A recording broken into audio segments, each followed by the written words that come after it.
Male reproductive system. ठीक है भाई, ये डायग्राम मेल रिप्रोडक्टिव ऑर्गन का है। ठीक है, सबसे पहले ध्यान से देखो, ये वाला पार्ट हमारा टेस्टिस है। ये वाला पार्ट, ये पार्ट क्या है? टेस्टिस है। इसको समझो ध्यान से, ये टेस्टिस होता है बच्चों। ये पूरा स्ट्रक्चर जो है टेस्टिस का स्ट्रक्चर है। ठीक है, ये टेस्टिस जो होता है ये क्या काम करता है? ये प्रोड्यूस करता है स्पर्म को। इसने क्या किया? स्पर्म को प्रोड्यूस किया।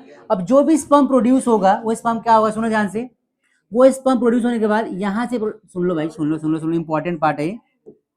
यहां से प्रोड्यूस,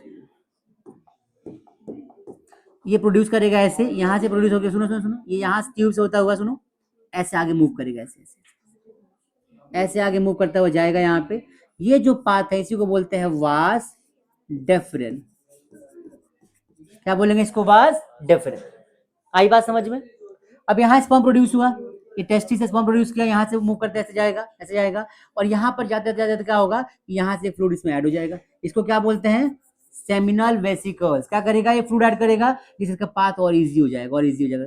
अब जैसे आगे जाएगा तो इसके पाथ को और स्मूथ करने के लिए प्रोस्टेट ग्लैंड क्या करेगा? हेल्प करेगा, और इसको आगे लेकर जाएगा। कहाँ तक लेकर जाएगा?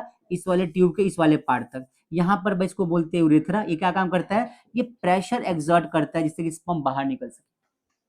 ये क्या करता है? प्रेशर एक्सर्ट करते हैं, स्पर्म क्या हो? बॉडी से बाहर हाई प्रेशर से जा सके। प्रेशर डिफरेंस क्रिएट करता है। ये कौन? यूरेथ्रा। और इस पूरे पार्ट को हम नाम देते हैं पेनिस। पूरे पार्ट को क्या नाम देते हैं बच्चों? ये पूरा पार्ट पेनिस कहलाता है। अब क्या है, इस दो चीज ध्यान से समझना कि ये जो वास डेफरेन है इसका मेन काम क्या होता है? वास डेफरेन का, तो ये मेन काम करता है स्पर्म को आगे लेकर जाने के लिए। सबसे इंपॉर्टेंट चीज जो समझना आपको, उसको ध्यान समझो। सबसे इंपॉर्टेंट पार्ट क्या है इसमें?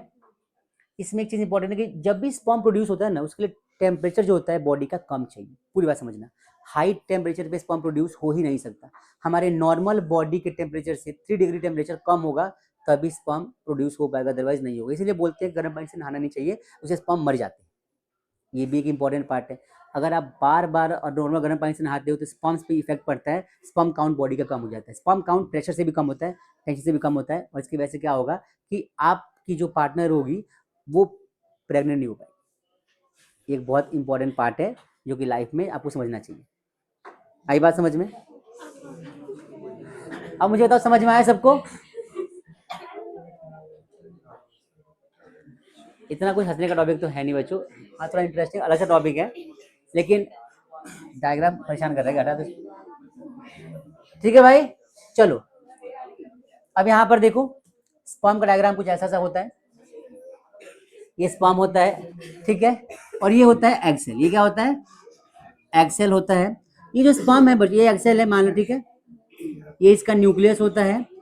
और सुनो, ये जो स्पर्म है ये मूव करता हुआ बॉडी के अंदर एंटर करेगा, और इसी प्रोसेस को बोलते हैं फर्टिलाइजेशन। क्या बोलते हैं इसको?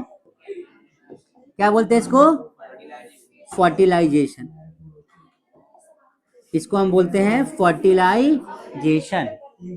बात समझ में आ गई? पूरी बात समझना। यहां से मिलियंस ऑफ स्पर्म्स जा रहे होंगे, लेकिन एक सिंगल स्पर्म जो होगा वही सफिशिएंट है फॉर द प्रेगनेंसी। क्योंकि एक सिंगल स्पर्म जब अंदर जाएगा तो पूरा इसके अंदर आके ना, और इस तरीके से आएगा कि पूरा फिर से क्लोज हो जाएगा। ये जो हमारा बेटा ये है ना, क्या बोलते हैं इसको? इसको बोलते हैं एग,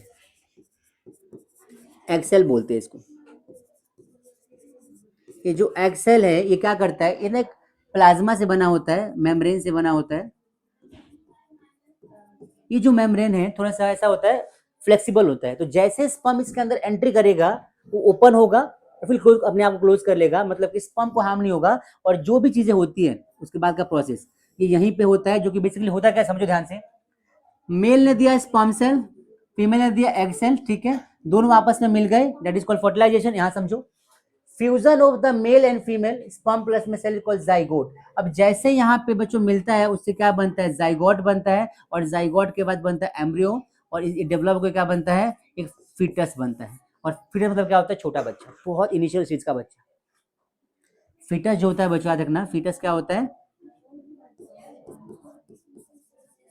मतलब क्या होता है? इनिशियल स्टेज का सबसे पहला बच्चा, जो पहला सेल जो बनता है बच्चों का, वो इनिशियल स्टेज का होता है, उसको फीटस कहते हैं। अब यही जब धीरे धीरे डेवलप होता है तो सबसे पहले इसके अंदर 4 वीक के बाद इसकी हार्ट डेवलप होती है। आपको पता है जब एक बच्चा डेवलप होता है तो सबसे पहले उसका हार्ट बनता है, हार्ट बीट शुरू होती है और इसी के बेस पे ना डॉक्टर्स पता लगाते हैं कि बच्चा मतलब सही है कि नहीं है।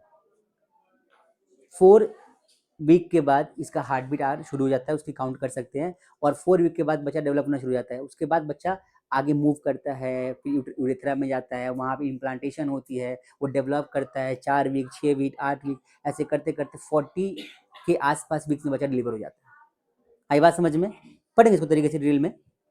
सबको यहाँ तक समझ में आया? यस और नो?